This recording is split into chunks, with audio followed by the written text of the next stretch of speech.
وسلم نے فرمایا اس بھائی ہونے کا تقاضا کیا ہے؟ اسلام سارے مسلمان بھائی ہیں، سارے مومن آپس میں بھائی ہیں، تو اس بھائی ہونے کا تقاضا کیا ہے؟ یہ رشتہ ہم سے کیا چاہتا ہے؟ سارے مسلمان آپس میں دوست ہیں، تو اس دوستی کا حق کیا ہے؟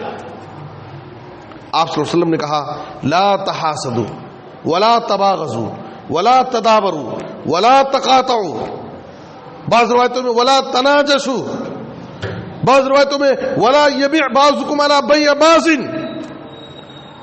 وکونوا عباد اللہ اخوانا۔ کتنی بہترین تعلیم ہے! تم ایک دوسرے سے بغض نہ رکھو، اپنے دلوں میں کینہ مت رکھو، ایک دوسرے سے حسد مت کرو، ایک دوسرے کی ترقی دیکھ کر کے جلنا کیا فائدہ آپ کا؟ آدمی ترقی کر رہا ہے، آپ کا پڑوسی ہے، آپ کا بھائی ہے، آپ کا دوست ہے، ترقی کر رہا ہے، رشتہ دار ہے، آپ کے جلنے سے، دل ہی دل میں گھٹنے سے، حسد کرنے سے آپ کو کیا فائدہ ہوگا؟ وہ تو ترقی کر رہا ہے، وہ آگے بڑھ رہا ہے اللہ کی مدد سے، لیکن آپ اس سے جل کر کے، حسد کر کے آپ اس کا کیا بگاڑ لیں گے؟ کیا اس کو کچھ نقصان پہنچا سکتے ہیں؟ اس کی ترقی کو روک سکتے ہیں؟ کچھ بھی نہیں کر سکتے سوائے اپنے نقصان کی۔ تم دل ہی دل میں گھٹتے جاؤ گے، نفسیاتی طور پر بیمار بھی پڑ جاؤ گے، اور تمہاری نیکیاں بھی ضائع ہو جائیں گی، اور اللہ کے نزدیک بڑے گنہگار ہو جاؤ گے۔ حسد یہ بہت بڑی برائی ہے، یاد رکھیے، بہت بڑی برائی ہے۔ اسی لیے حاسد کے شر سے پناہ مانگیے، ومن شر حاسد اذا حسد۔ اور دعا میں بھی نبی صلی اللہ علیہ وسلم دعا پڑھتے تھے دم کرتے وقت، بسم اللہ ارقیکا من کل شیء یؤذیکا ومن شر کل نفس او عین حاسد بسم اللہ ارقیکا اللہ یشفیکا۔ آپ دیکھیے، لوگوں کے شر سے، کسی کی نظر لگنے سے، نظر کی برائی سے، اور حاسد کے حسد کی برائی سے نبی صلی اللہ علیہ وسلم اللہ کی پناہ چاہتے تھے۔ تو حسد یہ بہت بری چیز ہے، اور آپ کو معلوم ہونا چاہیے اس روئے زمین پر اور آسمان کے اوپر سب سے پہلا جو گناہ ہوا وہ حسد کی وجہ سے۔ کتنا بڑا گناہ ہے یہ!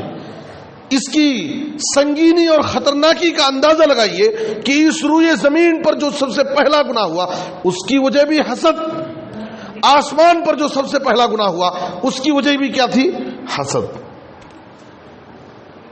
اللہ نے فرشتوں کو آدم علیہ السلام کا سجدہ کرنے کا حکم دیا، ابلیس کو حسد شروع ہو گیا، غرور میں آ گیا، انا خیر من، میں کیسے آدم کا سجدہ کروں، میں تو اس سے بہتر ہوں۔ اس کا غرور، اس کا حسد اس کو آدم علیہ السلام کا سجدہ کرنے سے روک دیا، اللہ کے حکم کی نافرمانی کر بیٹھا، ابا واستکبر وکان من الکافرین۔ قیامت تک اس پر اللہ کی لعنت پڑ گئی۔ آدم کے دو بیٹوں میں قابیل کو اپنے بھائی حابیل سے حسد ہو گیا، کیسے اللہ تعالیٰ نے میرے بھائی کی قربانی کو قبول کر لیا، میری قربانی قبول نہیں ہوئی، حسد ہو گیا اس کو۔ اور اپنے بھائی ہی کو حسد کی آگ دیکھیے کیسی خطرناک ہوتی ہے۔ جب آدمی کے دل میں حسد کی آگ جلتی ہے تو یہ نہیں دیکھتے کہ یہ میرا بھائی ہے، میرا رشتہ دار ہے، میرا پڑوسی ہے، میرا دوست ہے، وہ کچھ بھی کر سکتا ہے۔ حسد کی آگ اتنی خطرناک ہوتی ہے۔ قابیل نے اپنے بھائی حابیل کو قتل کر دیا، اور اس روئے زمین پر یہ قتل کا گناہ پہلا گناہ تھا، روئے زمین کا پہلا قتل۔ ایک بھائی اپنے بھائی کو قتل کرتا ہے، وجہ کیا ہے؟ حسد۔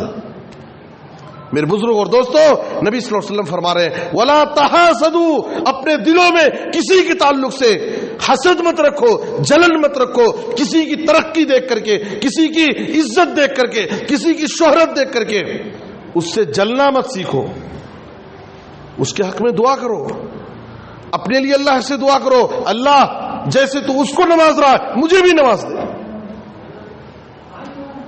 حسد یہ بہت بری چیز ہے،